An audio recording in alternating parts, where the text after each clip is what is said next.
Great. So welcome everybody to Dating and Disability. And so we are just gonna like open right up with everybody just with introduction. So I'm gonna start with Candace because she is immediately to my left as I'm looking on the screen. I think, yeah. Okay, so thank you for having me. My name is Candace. Candace Cunningham. Sorry, too early for me. I'm from Kansas City, Missouri, and I am a person with a disability, and I work with the state of Missouri for people with disabilities. Thank you, Candace, and welcome. Next we have Dom. Hi, I'm Dominic Evans. I am multiply disabled. I have a physical disability. I do a lot laying down because I have chronic pain, and I also have ADD, OCD, PTSD, and all the Ds, all the stuff that ends in Ds I have. I am a filmmaker, director, and film consultant, and my work revolves around intersectional representation of disability in all forms of media. Welcome, Dom, and thank you so much. Thank you so much for being here. And next we have Mike. Welcome, Mike. How are you? How you doing today? My name is Mike Patterson. I recently just finished the LIM program. I was a 2-year fellow there. I've been in a wheelchair for about 20 years. I was paralyzed at the age of 18 from a gunshot wound. I'm originally from Rochester, but I grew up in Philadelphia, and I recently came back to the area about 3 years ago, and I work in the field of advocacy for people with disabilities. Thank you so much, Mike, and welcome, welcome, welcome. I'm gonna ask, this is my ride or die. Like, I'm the Robin to her, she's Batman. I don't, I sit on the side buggy and I just roll out with her, so I'm gonna ask like my ride or die in this space that we have to navigate Monday through Fridays from 8 to sometimes 7:30, 8 o'clock at night. We have to navigate these spaces. I'm gonna ask JD, give us a brief introduction. Introduce yourself. Good afternoon, or whatever time it is that you all watch this. My name is JD Flores. Sabrina and I together have put together this intersectionality series called Pieces of Me. This session today will be about dating. We've chosen the folks on this panel, I would say strategically, but also I just kind of admire everyone on the panel. So this is why they were selected to present with us today. As we have this conversation, this recording will be connected to other resources and articles that have been brought to light as of late, as we start shifting the narrative of what it is to be disabled, of what it is for people with disabilities to just live regular lives. And so as we transition there, I think we can start with our first question. And Sabrina, take it away. Okay, she trusts me, y'all, so let's do this. Okay, and I'm really relaxed in this setting. Y'all make me feel really, really relaxed. Dom kind of set the stage. He said he was chilling, so Dom, I'm with you with that. Okay, and so first question I just want to put out there, and you can answer, as you guys, answers come to mind, just unmute and you can answer. When you hear the term dating, it's 2021, dating, people with disabilities, what's the first thing that comes to your mind? And I'm going to open that up for you guys right there. My first thought is ableism, because so I am 40, I'm trans and non-binary. And when I was dating, I was very lucky that I grew up so that I started dating in the early 90s. So when people when people were dating, a lot of us met online, but we didn't have all this video technology. So people could get to know you without seeing you. And that was really, really good for me, because I always had somebody, who was interested in me because they got to see me. They got to see the person who I was. Whereas when they just see me in my wheelchair, they make assumptions about me, So I'm very lucky that I have a partner She and I have been together 18 years. We met in a chat room. We didn't know each other. We talked for almost, 2-3 years where we exchanged photos eventually, but by the time she got to know me, she knew to know that I was in a wheelchair. She already knew what kind of person I was. And I think that there was a liberation in that where you could just be yourself. I don't think we have that freedom in 2021 where everybody's got your socials, they got your video access, they can talk to you on Zoom, they see you. So the first thing they see, if you're physically disabled or you have anything else visually that presents you as a disabled person, they make assumptions, and there is a lot of ableism in the dating community. It's always been there, but like I said, I feel very lucky that I grew up in this very small window where I could be seen as someone, not just a disabled person. I would have to definitely agree with a good part of what was just said. I've faced the obstacle of having to overextend myself and go out of my way explaining my disability to people before probably they even really knew my name, so that is the first thing that they always saw and they see. And sometimes you get people who are open-minded enough to give it some time, but you also, being disabled, it allows you to actually see how shallow a lot of people can be and how foolish a lot of people can be when it comes to what they think a healthy relationship is. And I've seen bad and I've seen good. And what was just said was super important because it was stating that early on when we were just talking on phones, we got to know each other. It wasn't what we looked like or thing. It was just about the personality. And nowadays, in 2021, putting yourself on a dating website in a wheelchair, there's going to be a lot of assumptions, and it's going to be a lot of judgment, a lot of bias, a lot of stereotypes. It is not the greatest landscape to try to navigate, and you have to be willing to be ridiculed.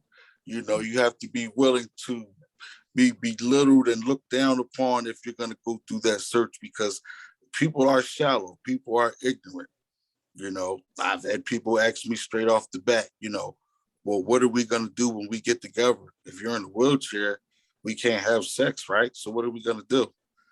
And that's like the first question, not even like, what's not your birth sign, not do you have kids? They just want to know, are you sexually able? And if so, what are we going to do?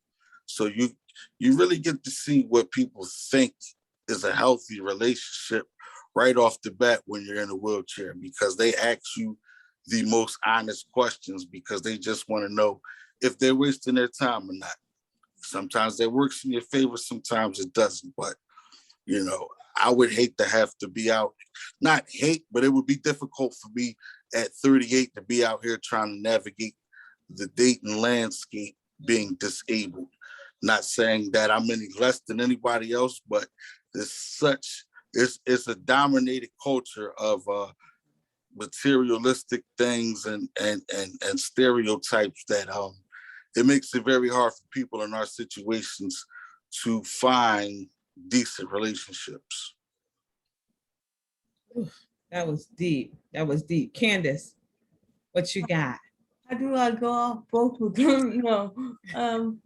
I think for me, being a lady or girl, whatever I am, sorry, It's hard because I live in Kansas City and it's so small, so everybody knows everybody. And it's just like you say, going on online and dating me, whatever. But I walk with a limp, and I'm like, well, that's just a little part of me. If you really truly want to get to know me, you won't be embarrassed by that. And honestly, I gave up on dating because I'm like, I don't have time on that foolishness, because I'm not trying to explain to you what I am. You want to really know who I am and get to know who me and from the inside out, you will take that time and not just a book by its cover. I hope I answer. Man, That's a great point, Sabrina, she just brought up. yes. I love what she said. She said, you said, Candace, you said, I have a limp. And that's just a small part of me. And that's exactly, you just nailed it on the coffin. Like, our disabilities are a small part of us, but people see them as us. It's not Mike first and wheelchair second. It's wheelchair first, then Mike second. And that's how people see us. And very few take the time to get to know us. And when the people do take the time to get to know us, they pretty much stick with us throughout our lifetimes because, we are genuine. We are good people. And the people that get to know us, they pretty much are genuine and they're good people. But, it's just such a small part of us, but we get looked at as it's everything, it's everything. So that was great what Candace said. Man, y'all amazing. Y'all amazing. Go ahead. Oh, sorry about that, Sabrina. No, you're good, Dom. Go ahead. Me and JD, we just sit back and chill. I'm gonna just let y'all vibe, do your thing. Go ahead. Going off of what Mike said, I believe that, so my work is in representation and the media, and I believe a large part of why we see this is because of the way disability is presented to us in the media and how non-disabled people are taught to feel about disability. We see in media all the time ways that disability disadvantages disabled people. We don't see about the positive stories in our lives.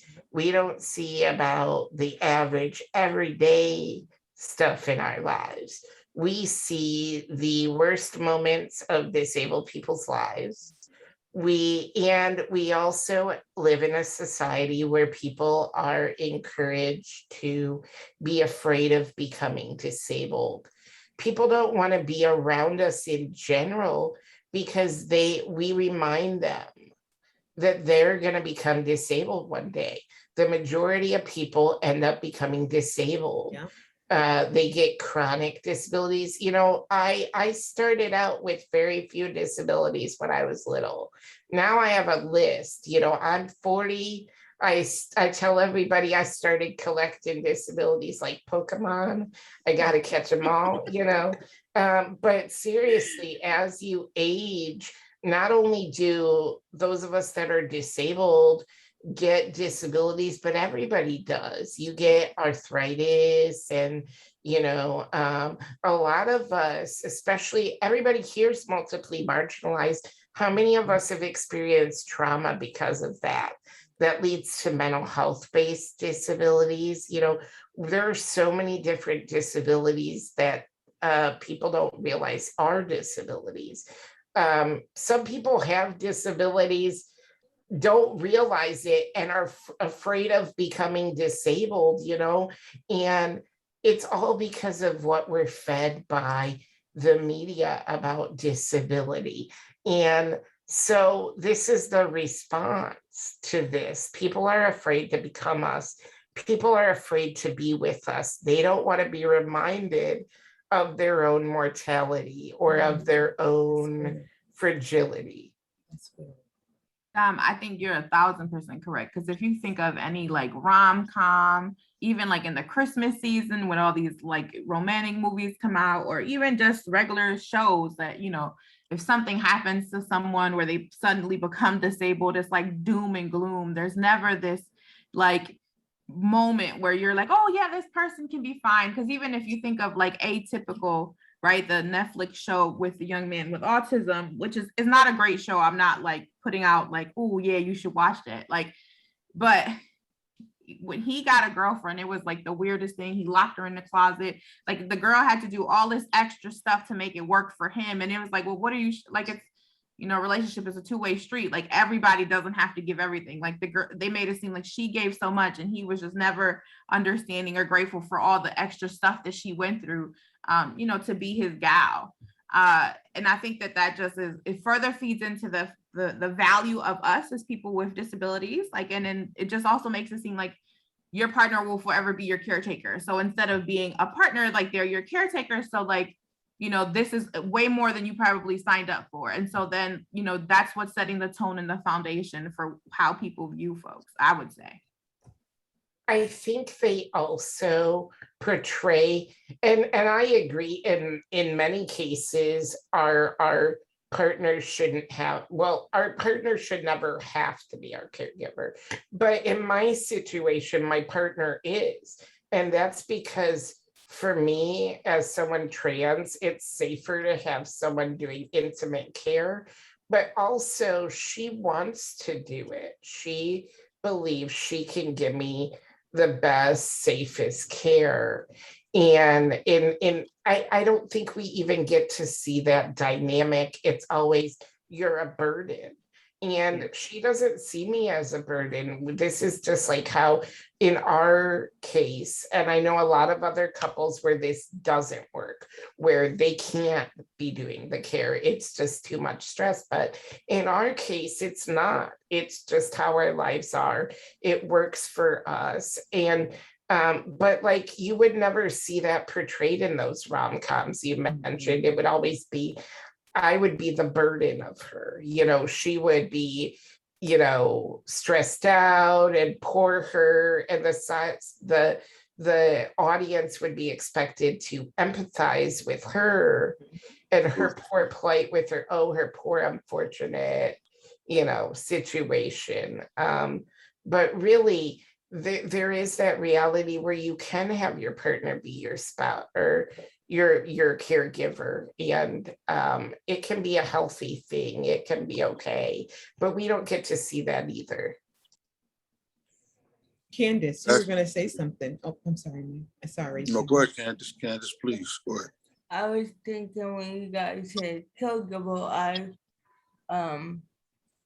when a guy has me, they need to take care of me that kind of way. I'm like, no, that's, it's like when they both ask you that in the beginning, it's like a boundary that I'm like, I don't really know you, so I don't want you to, you know, but once they need to know how to go with you and understand till they get to that point, just like anyone else in a relationship.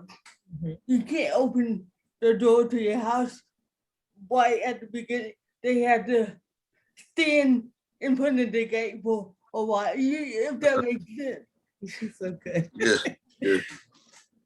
Makes perfect sense. Makes perfect sense. Oh, go ahead, Mike. You were jumping in there with something. I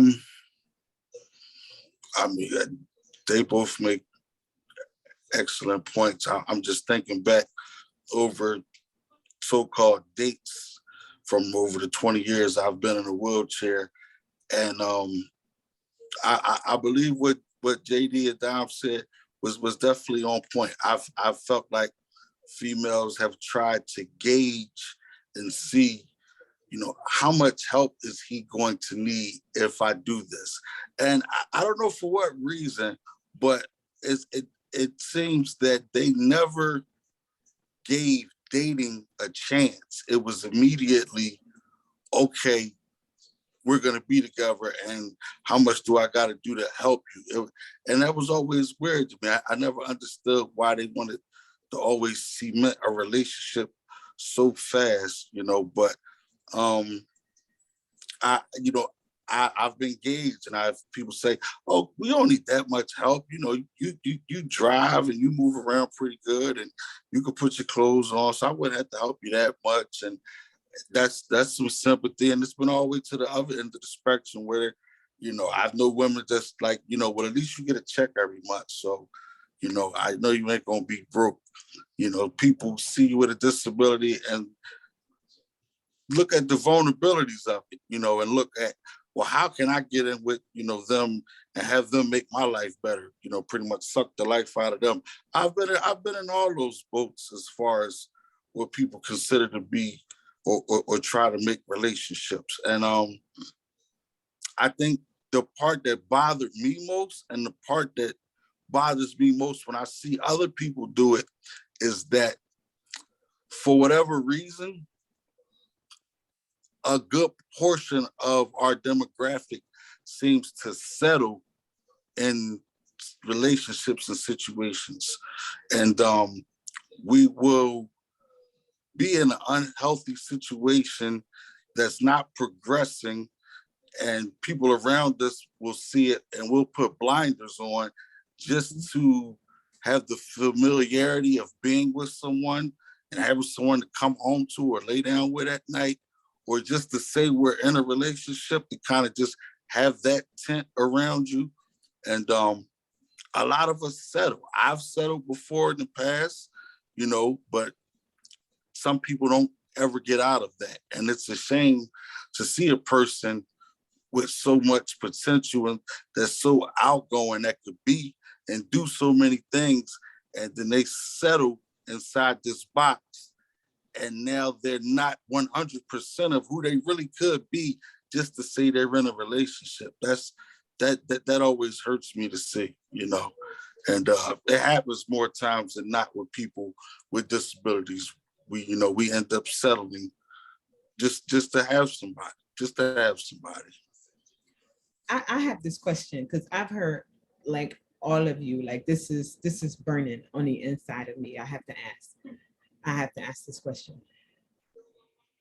Have you ever told somebody like, nah, you ain't it?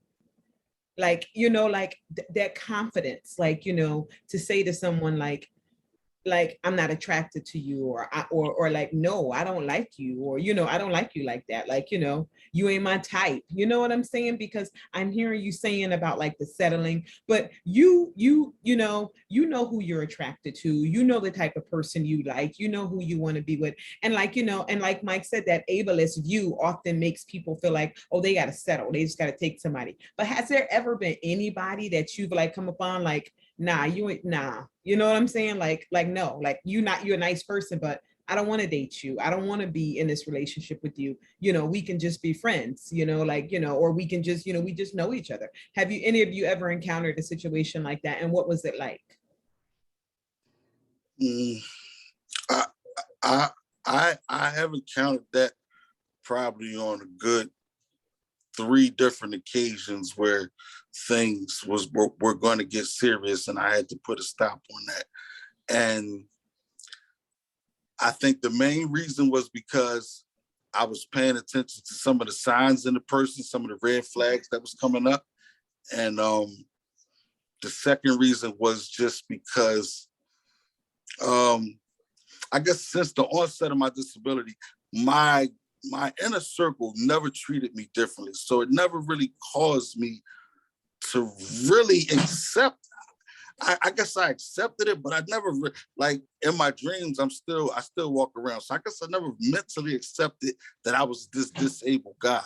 So I never felt the need that I had to settle. I had a couple situations where I probably could be a family man now and have stepkids, or did this and did that probably 3 or 4 times over. But the red flags made me say to myself, I don't want to live like this.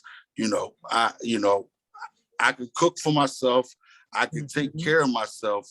I don't have to settle for this. I I feel like I can do better, or I can just be by myself for a while until something better comes along. So, I mean, were there some lonely nights after that decision? Yeah, it was some lonely nights after that decision. But in the long run, it was the better decision to make.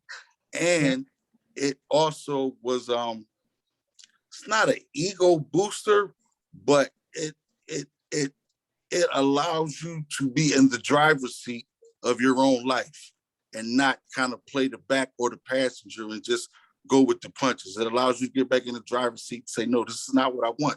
This is not what I'm doing. That's what I'm saying. And I'm not doing this with you. And you know, whatever we got to do to make it official to call it quits, we got to do it, because I'm not doing this with you anymore. And you just got to live with that. Sometimes it's hard. It's been hard like once or twice for me, but you know, you got to pay attention to those signs, because you'll be miserable, man. You know, we already have a hard life as is dealing with our disability. Now, to have a relationship that's just that daunting and depressing, and you don't want to come home from work or go in the house and be around them, that's too much. You got to let that go. You cannot have that much stress on your plate and have any quality of life. Got you. Candace, Dom, anything around that? Like just at a time where, but Dom, you've been in a relationship for 18 years, but before that, was there anything that anybody that you was like, nah, like you're not it? Like, no, I don't want to date you. Okay. Yeah, you want to share? It's up to you. Yeah, absolutely. There have been multiple times where I just haven't been feeling it. And my girlfriend and I, we don't really talk about it, but we're poly. So sometimes we've chosen, just given what's going on in the world, we are kind of just together right now. We haven't really been seeing other people, but we have in the past dated other people. And I've had to tell people, you know, no, I don't think you're, you know, I don't think we mesh or whatever. But, you know, I always try to be very like kind about it, because I remember the rejections and those hurt, you know, no matter who you are. There was one situation before my girlfriend and I got together. There was this girl, and she was like, she said to me, and I swear to God, she said this. She said, I will never date you because you can't spank me hard enough. And I was like, girl, do you think I want to spank you? That was my response. That is what I said to her. And she was so offended by that. And I was like, you made assumptions about me. Why would I want to spank you? You know, I don't even like you that way, but you assumed, well, I'm disabled. You think that you're all I can get, you know. We didn't even have that kind of relationship. So I just was like, you know, I'm not into you. But like, even the audacity of that you would think, you know, you could say that, you know, why would I want to be spanking you when, you know, I don't feel that way about you, but, you know, you think you're so great that apparently every disabled guy would be desperate to spank her booty, I guess. But I don't know, I wasn't down with it. So. Oh gosh, that's good, Tom. That is good. And I mean, I've had some pretty deep and serious ones, like 5, 6, 7 years living with the chick and living with her kids. And I've had a chick, I met her when she was early months pregnant, and she named the girl like my same name as Michael to try to keep me around. Like I've been in some deep situations where I could have just said, you know what, you know, forget it. Let me just go ahead and do this, because maybe I can't have kids on my own anymore. So let me just go ahead and just kind of play this stepdaddy thing and go along with it. But in the back of my mind, I knew that's not what I want. It's not what I want. And like Dom said, I think sometimes they think, okay, you're gonna go for it because this is pretty much the best you're gonna get anyway. So you might as well just go ahead and deal with this or have nothing. And when you walk away from that, it can definitely put a person on notice. You know, I've had females tell me all the time, I'll say, well, why are you acting like that? Or why are you doing that? Because you're not a regular person in a wheelchair. And I'm like, well, what does that mean? You act and do the same things that guys do if they were walking.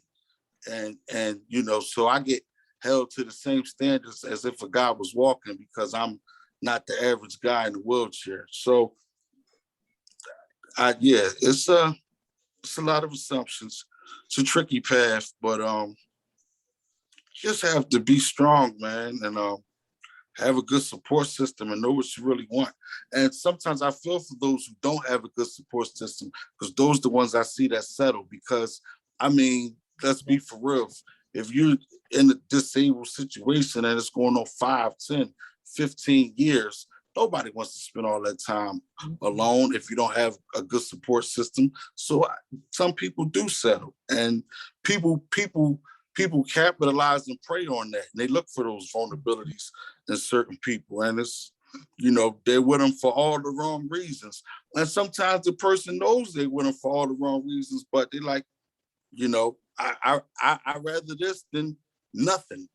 And that's a shame sometimes, when you rather be treated less than you are just because you don't have that in you to break loose of that. That's a bad place to be in. And a lot of times people with disabilities find themselves in them situations. I think maybe I was in a relationship like that maybe one time for a few months until I finally kind of just snapped out of it and had to ghost the person. But you can fall, but you can fall into that situation. You can kind of lose your battery juice and you need recharging. And sometimes your family and your support system helps you do that. Sometimes when you lose that juice and you start to get weak, you start accepting and going for things that you never would normally accept and go for.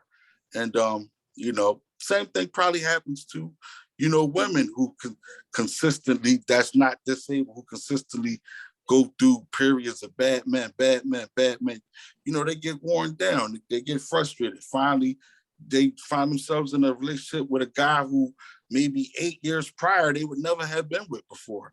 But now they just to the point of, the last 4 was like this, he ain't that bad, so let me just go ahead. And that's settlement. We all do it in some shape or form, but our demographic probably does it a lot more than we'd like to admit to, and it all boils down to, we are human beings. We like interaction. Yeah. And we like interaction also to be non-judgmental interaction.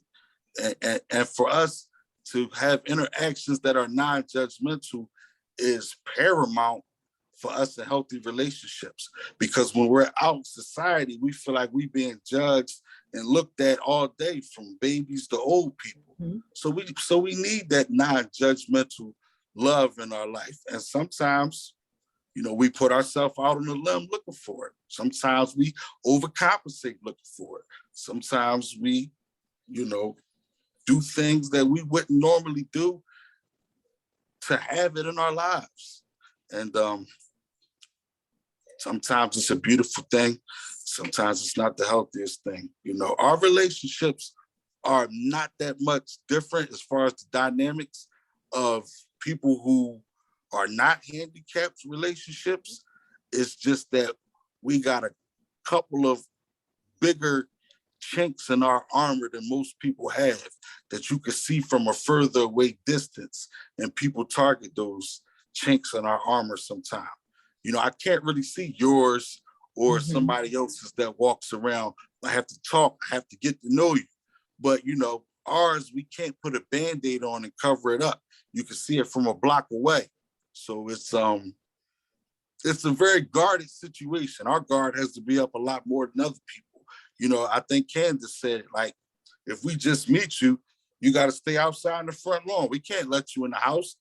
Who knows if you might try to knock one of us out our wheelchair and do something to us. We're in a vulnerable situation, very vulnerable situation. I tell women that all the time when I first meet them. I'm more vulnerable than you, because if I get out my chair and sit on this bed and you throw my wheelchair in the hall, I'm stuck.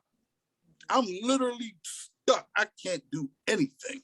So I'm more vulnerable sometimes than than females are, which puts us, you know, as you being a female, you know, in a guarded situation. You have to, you know, guard your feelings, and you have to guard other things. And that's what I'm thinking about. I don't know if we still on the first question, but that's I mean, Mike, all I could think about, I'm gonna just tell you just the real. You said something in Lend a while ago, and JD know where I'm about to go. Is the juice worth the squeeze? You know, and I always I keep that with me, and everything that you're saying, like, is the juice worth the squeeze? And you know, I saw Candace nodding a lot, you know, and Dom, and you know, like really understanding, like, you know, what's healthy, what's not healthy. And so I guess, you know, where I want to go, and I want to start like removing that stigma, like society. I heard JD and Dom, you know, everybody was talking about, you know, earlier, like some of the biggest problems we have is how the media portrays, like, you know, and I think historically it's been this way in this country, first with women, you know, then with people of color, you know, then with disabled people. Like we see this marginalization constantly of those who are different than, you know, the majority, you know, the popular majority. And so, like, you know, if there was one thing you would say to society about, you know, people with disabilities dating, because like you said, at some point in time, we're all going to be disabled. Like nobody gets out of this. Like as we age, we're going to face those, we're going to need somebody, or we're going to face some sort of disability. That's just life. And so if there was something that you could say, or something that like advice that you would give to, you know, a person with a disability who's thinking about moving out into the dating scene, you know, like, and to really remove those fears, you know, like you said, Mike, you know, you're more vulnerable, you know, and Candace was like, that's one part of me. And Dom was like, no, we can't trust everybody right now. What would you say to somebody else? What would be a word of advice you would give? Don't put all your eggs in one basket. Don't put all your eggs in one basket. Candace, I know that's good. Right. I know that's right. Absolutely. Also, can I go back a little bit on what Mike said and kind of go right ahead?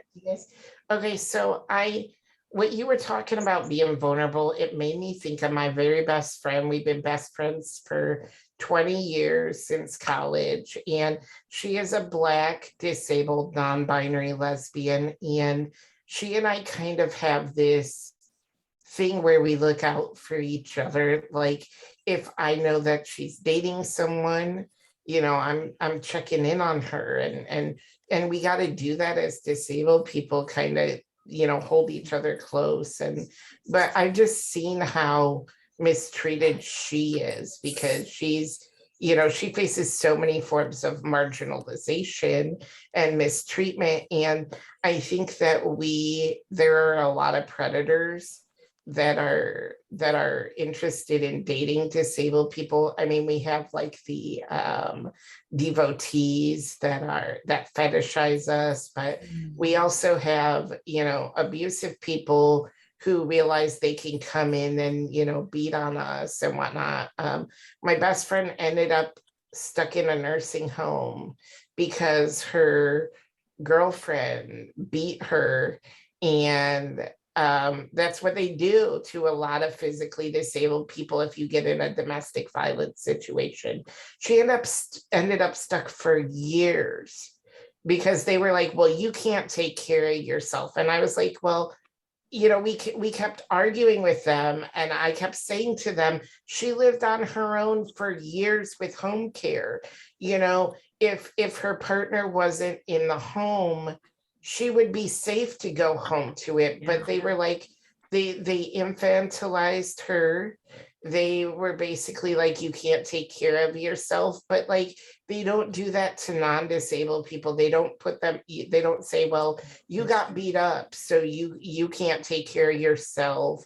You know, that's about power and violence. And it's not, you know, they victim blamed her for her disability.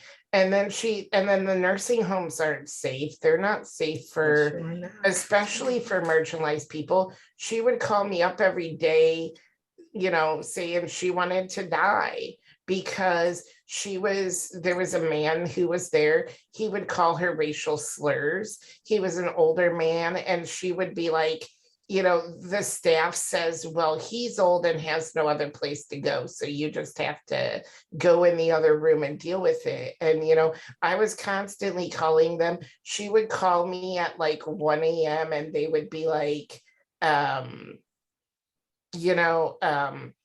they wouldn't come to help her. She would call me and I would have to call them and be like, look, go help her, and that's the kind of environment where they sent her after her partner, literally her partner got no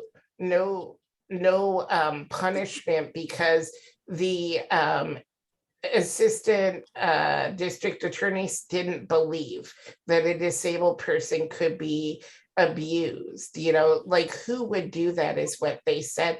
My friend ended up just like giving up and I was like, no, you got to fight it. But then I understood why she just didn't have the drive, because it's constantly just banging you down again, and so now she's in a group home. We got her into a group home where she lives with one other person, but now they want to restrict who she dates because they said, well, you don't know, you can't trust them, or we don't want you going out with people, or they dictate her schedule still, even though she lives in a house and not like a nursing home.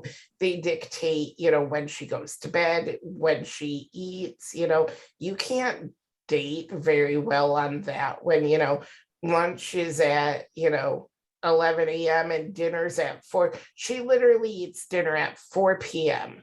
She eats on like my grandparents didn't even eat that early, and but like it's like, how can you date when you're in all these environments? So like she and I have had to form like this little coalition amongst ourselves. We protect each other. If I'm having problems too, I can call her, and we're there for each other. And I think that's what marginalized disabled people especially have to do to protect ourselves from predators in the dating world. I think something that you all just highlighted really was how like this is a multifaceted like setting or topic or situation. I don't know what to call it, because you could there's multiple ways to describe it, but I think that there is like, this is multi-leveled, right? It looks away if you're a woman, it looks away if you happen to be part of the LGBTQ, it looks away if you're a man.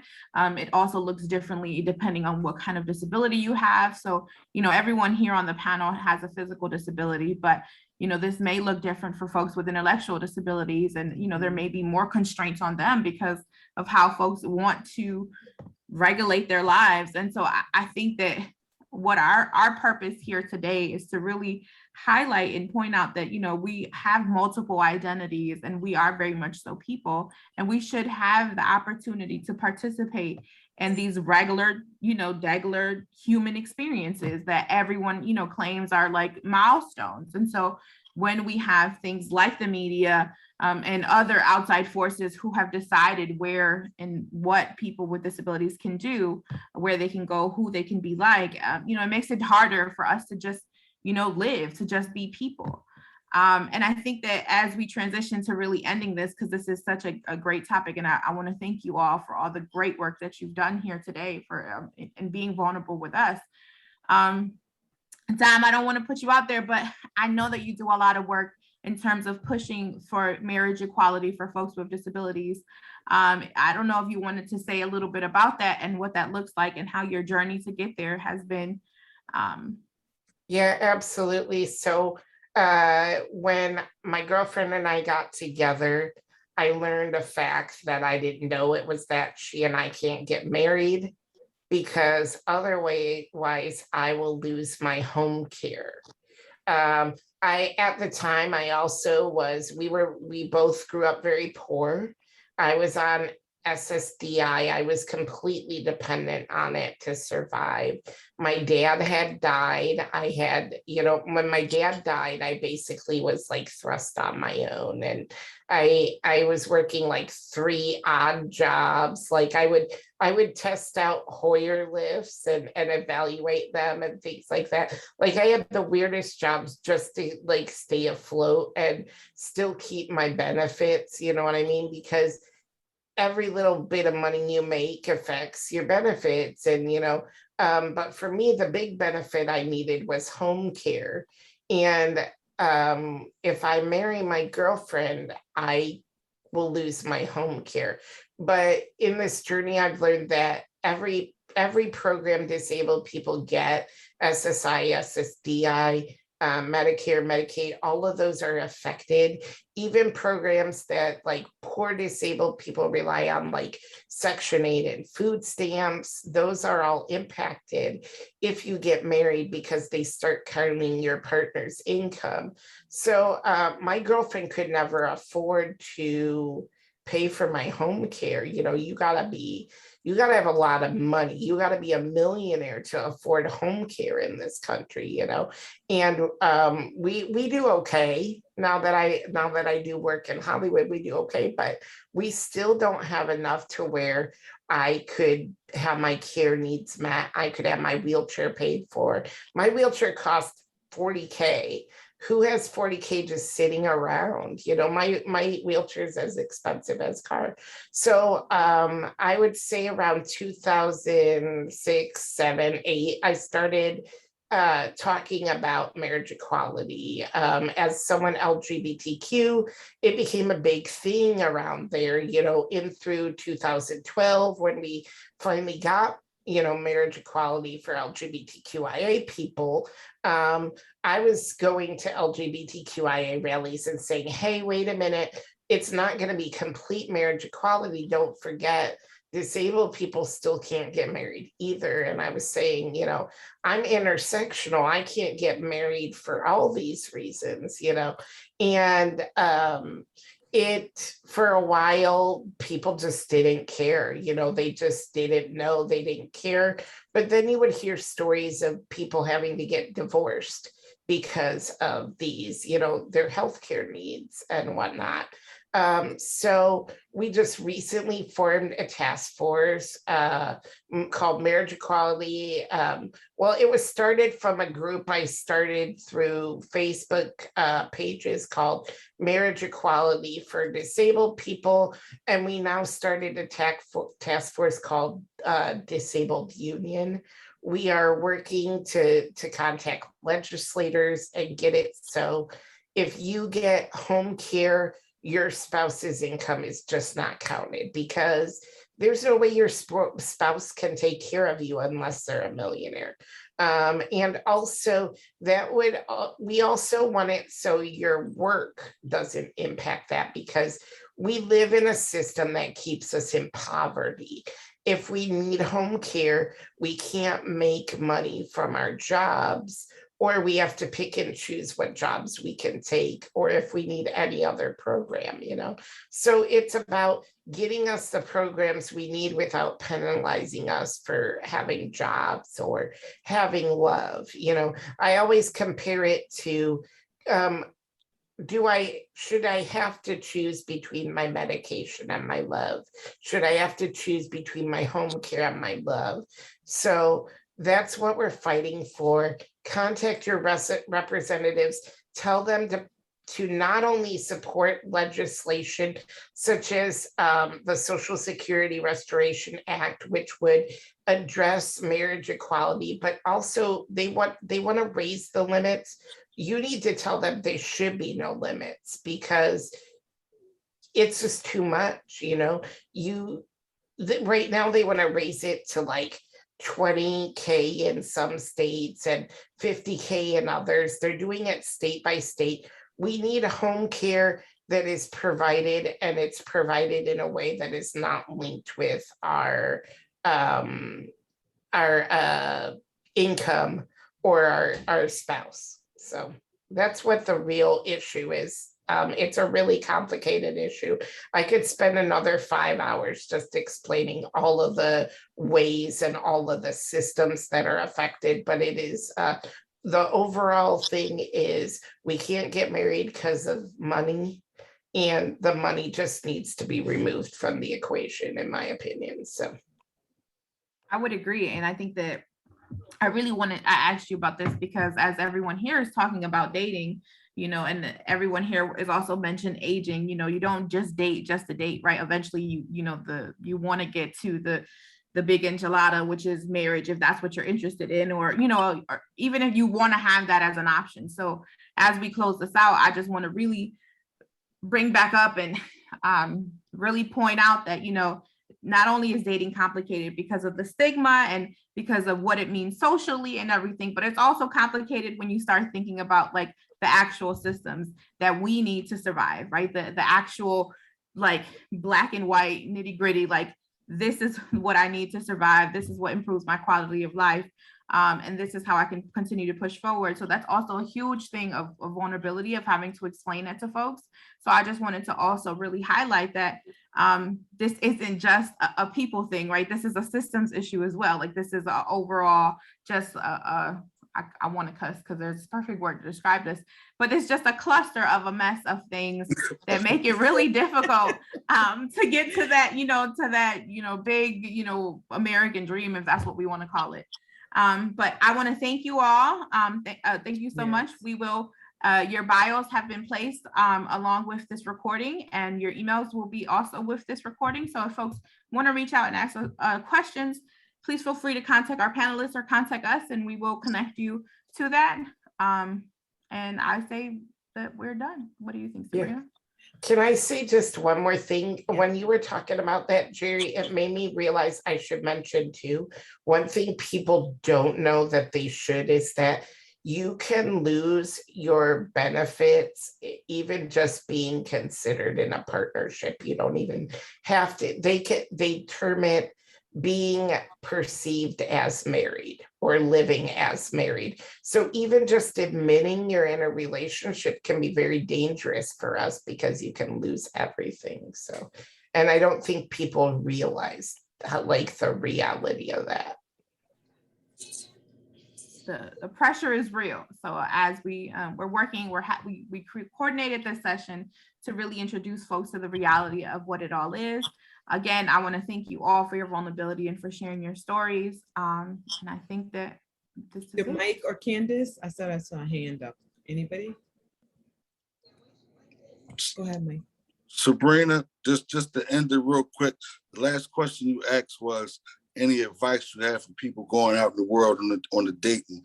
And I just wanted to say, thriving, not just surviving, but thriving with a disability entails you throwing status quo and conventionality out the window and just doing what works for you. And, sex life might be different, dating might be different. It doesn't have to be status quo. Thriving with a disability means you learn how to start doing what works for you to have a good quality of life. So go, as you're going out there, as you want people to be open-minded about you, be that open-minded about them also, and you might find, a diamond in the rough. Absolutely. Absolutely. Thank you so much. Anything, Candace, before we go? I disagree with whatever Mike has said. So yes. Okay, great. Thank you. Thank you, Candace. We all agree with Big Mike, right? Thank Mike you. in the house. So thank you, guys. Thank you all so much. And thank you for having